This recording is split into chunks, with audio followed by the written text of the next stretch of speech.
Greetings, Earthlings. Welcome to my, I don't know what it's called, YouTube Live, Bollocks Live. Doesn't matter, does it? Oh, here they come. Oh, yeah, good. It's working. It's always. I still haven't got over the fact it's works every time now, but I'm still sort of like mildly delighted. Hello, sir. Sausages. Ricky, Belfast. Hey, Ricky. Place name. Hello, mate. Cheers. Canada. Bald cats. Hello. This is mad. This is like the contents of someone's head. Berlin, evening, Tel Aviv. Uh, enjoy all you've done. Right. Okay. I can even read those. I've got some questions in advance as well I can read hello. It's going mental. Canada, hello. But I can't read long questions because they're too fast. Thank you. Hello to Bollocks Live. This is on Spotify as well. Goes on Spotify the next day. It'll be there tomorrow. All the old ones are there as well. The old ones are here. Please subscribe to my YouTube channel and listen to it, watch it on Spotify as well. Thank you. Right, let's get to the entertainment bit. I'm here to do a job. I'm still seeing all the lovely hi from Germany. Rickmansworth. Right. Thank you for making Alley Cats top 10 in 51 countries. Now I've got to concentrate on my stand-up show. My tour starts on the 1st of September. It's called Legend. It's sold out at the moment. I've just put on the first leg, the UK leg till Christmas, but I'm playing all next year, the whole of next year, going everywhere I usually do. So chance to get tickets. Right, questions. Big Drew. On the set of Night at the Museum, did you get to spend any time with Robin Williams? I did, yeah. And do you have any stories of him from set? Yeah, I did 3 films with him. We filmed in Vancouver, mostly, a bit in London, a bit in New York. I did spend some time with him on set. It was sort of quiet, a bit frail towards the end, so I didn't bother him much, but he was still very, very sweet. Actually, for the second film, I was paired with him on the junkets. You know, you do a day or 2, and usually you sort of split up and do them by yourself. I've done loads by myself because usually it's my thing. But this one, they paired me with Robin, and it was a joy. I didn't get a word in edgeways, but it was good because those things are awful. They're awful to do by yourself and talk all day. I did one with a frog once for the Muppet movie, and that was better than being alone. But yeah, it was just always funny. He was always on. He was always charming. One story, the first time I met him, before the films, I was doing a benefit in New York. I think it was the town hall. It was the Bob Woodruff thing for wounded soldiers that Jon Stewart usually curates. Anyway, I was on it. I think it was Bruce Springsteen, but obviously Robin Williams was like a huge name. I was sort of getting up there. I was already a bit of a name, I guess. But anyway, this is the point. So there was loads of people, loads of acts, and there were some sort of lesser known comedians than me. And Robin Williams was by the side of the stage the whole night. Every comedian that went on, whether he did like 5 minutes or 10 minutes, as he came off, Robin Williams said something really nice to them. Like he remembered something from the set or said that was great. Just stood there all night, 2 hours. So yeah, that's the That's the kind of guy we're talking about. Legend. Um, Emma, Bob Odenkirk recently said that Ricky Gervais playing David Brent was the best acting ever. He did. Above Daniel Day-Lewis. Why was he right? Well, that's um yeah, I did see that clip.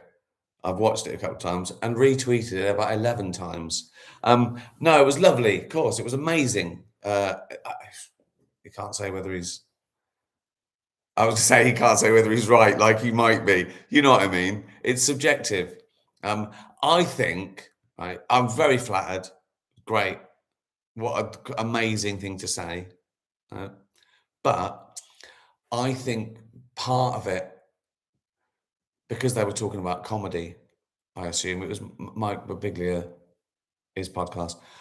I think he was sort of sticking up for comedic performances, like because they never get a look in, like they never win an Oscar. So I think he was going, if we're talking about best performance ever, why does it have to be a big worthy drama? Why can't it be just someone's portrayal of a guy in a sitcom? Why can't it be that? I think that's what spurred it, as opposed to him over years and years thinking about what's the greatest piece of acting ever, and it was me. I'd like to think it was that, and he's amazing. So it means even more coming from him, but it's so subjective, isn't it? I can't. There's some people who probably think it was the worst performance. So if I take that seriously, I've got to take that seriously as well. The best thing about it was, as always now, when I retweet something like that I am very proud of, and I want him to know, I want to thank him. I know it annoys people because if people hate something, what they hate even more is other people liking it. It's such a weird trait. So yeah, that does that does give me a buzz. Right, enough of that. Thank you. Great question. um, uh, Mr. Mikey T. It's like Mr. T, but he's put in his first name, Mikey. It's not Mr. T. It might be.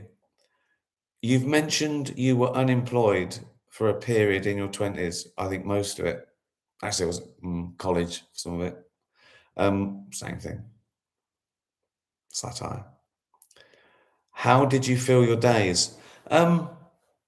I had a great time. I was probably unemployed. So if you don't count like a year or two of my 20s, I was a student, then a failed pop star, and then probably, I don't know, 7 years doing nothing before I finally got a job in the place where I eventually became a middle manager in an office.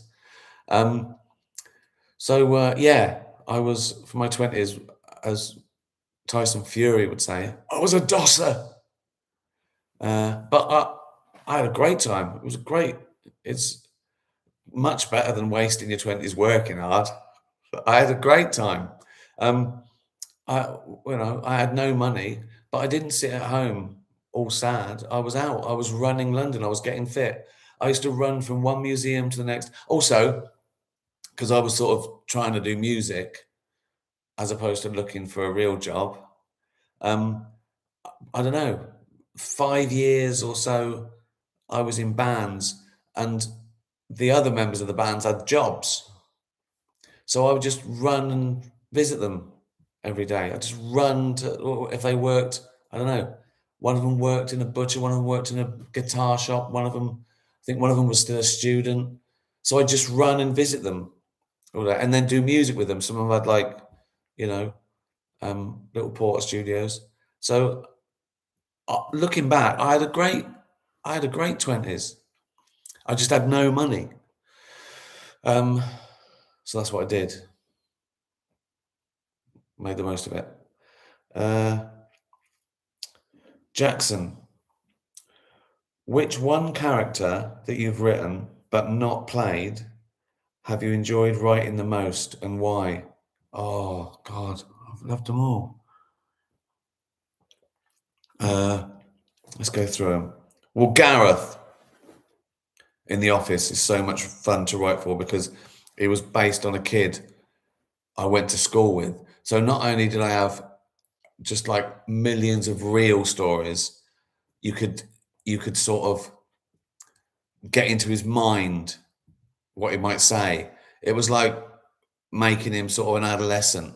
That's why he talked about, the things he talked about. The guy he was based on, I've talked about in my stand-up before. He was the guy that said, and he was 14, remember this kid?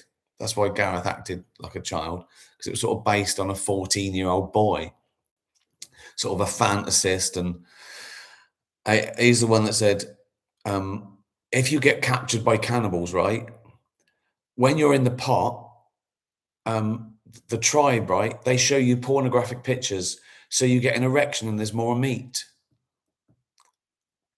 He actually said that, and he said loads of other stuff. And he was sort of I think he was a TA or something like that. And so he'd talk about how to kill a man and stuff like that, how to survive.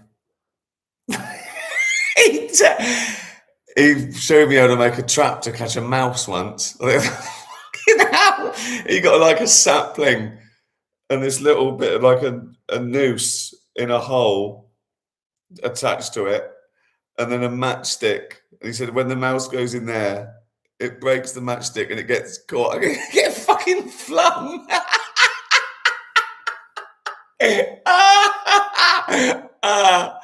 Oh God. Oh God. Oh fuck me. Oh God. On school days, the fucking best. Oh God, there were millions of those. I loved writing for Carl in Derek, just because it was so easy to write for. It was so sort of predictable, his take on things, and also because he hated acting, he was already sort of quite angsty and angry. So yeah, that was good. Kath in Afterlife, again, sort of similar, sort of moany and a bit dim. I like those sort of characters because they're a catalyst for things. People who just confidently say shit things are really good comedically. Um, uh, oh, Brian in Afterlife, such a joy. And when we got to make him a stand-up, I think it's Brian because there's no restrictions.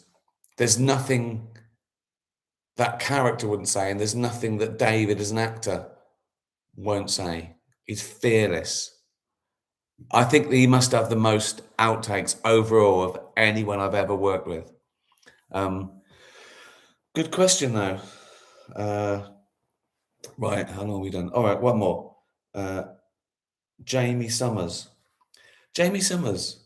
I mean, it's not her, but I think that's the character name, isn't it? In uh, Bionic Woman. Was that her name?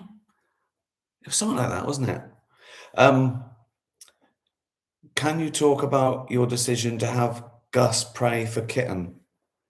As a Catholic, I loved that you did that, but I was surprised since you're an atheist. This is not a judgment. I'm just curious. By the way, love the show. Please create more. Well, I mean, you shouldn't be surprised that I make characters not like me. I know what you mean. I think some people think that because I'm playing that character, that's more me than the other characters might be, which is often true.